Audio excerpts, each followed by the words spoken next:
You know how I know this is real? It's got a Tesla logo on there.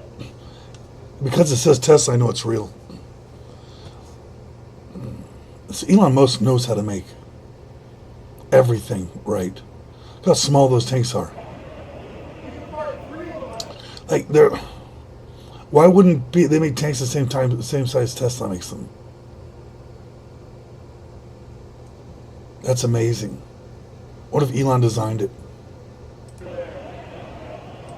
Man, that's how much aluminum it takes to make these tanks. Or steel. Was it steel?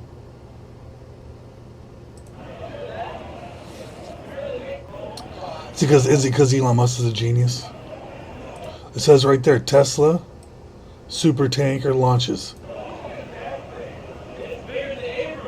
Yeah, it is.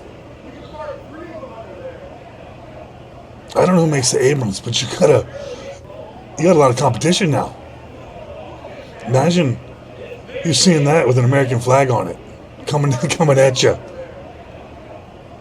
Man, it's bigger than an idiocracy. Better watch out, Venezuela.